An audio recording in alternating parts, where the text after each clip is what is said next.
नाजिमवानी जे खानगी school में सकाफती तकरीब मुनक़िद कई वई, जे दौरान शागिर्दनि क़ौमी गीतनि ते रक़्स कयो। तफ़सील हनीफ़ जमाली जी हिन रिपोर्ट में। बादी हायर सेकेंडरी स्कूल में जिते धरती टीवी के उनवान हेठ इल्म प्रायो सिंध सवार जे उनवान हेठ हिते प्रोग्राम मुनक़िद कयो वियो आहे। हिते मौजूद उस्ताद ऐं शागिर्दनि सां ॻाल्हि ॿोल कंदासीं त उन्हनि जो छा चवणु आहे।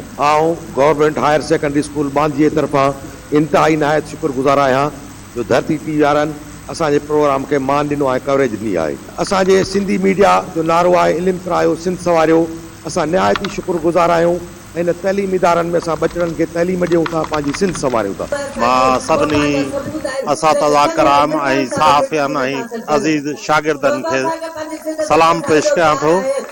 सकाफ़त रस्मनि ऐं रवाजनि जो हिकिड़ो गुलदस्तो हूंदो आहे। असांजे सिंध जी जेका सकाफ़त आहे अहिड़ी शानदार ऐं अज़ीमुल शान आहे, जेतिरी असां हिनजी तारीफ़ कयूं घटि आहे। धरती ते जन्म मिलियो आहे।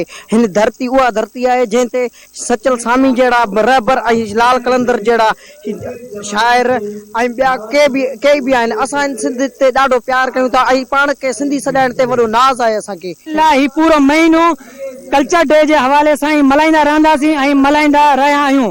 त मुंहिंजो पैगाम आहे, जेको चवनि था सिंधी तालीम ख़तम थी वई आहे, त उन्हनि खे जवाब असांजे हेड मास्टर जा मां जा मुंहिंजा उस्ताद न ॾींदा, उनजो जवाब सिंधी ॿार ॾींदा। शुक्रगुज़ार आहियां हिन धरती चैनल न्यूज़ वारनि जो जेको आया ऐं असांजे हिन नंढे आवाज़ के दुनिया जे कुंड कुर्च ताणी खुश नसीब आहियूं जो असांखे सिंध जहिड़ी धरती मिली आहे ऐं असांखे सबूत जहिड़ी धरती मिली आहे, ज़बरदस्त धरती मिली आहे। ऐं असांखे एकता ॾियारे हवाले सां ज़बरदस्त ॾींहुं आहे जंहिं ॾींहुं असां सभु सिंधी हिकु थी दुनिया खे ॿुधाइण था चाहियूं त असां सिंधी हिकु आहियूं ऐं ॿधी में आहियूं। में रहंदड़ सभिनी सिंधी भाइरनि खे एकता जूं अनेक मुबारकूं।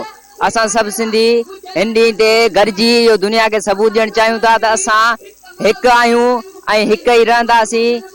असांखे टोपी ऐं अजरक ते नाज़ आहे ऐं असांजी सकाफ़तूं ईअं ई हर साल वांगुरु असां मल्हाए रहिया आहियूं। असां हिन खे कैमरामैन हाकिम जमाली सां गॾु मोहम्मद हनीफ़ जमाली, धरती टीवी न्यूज़।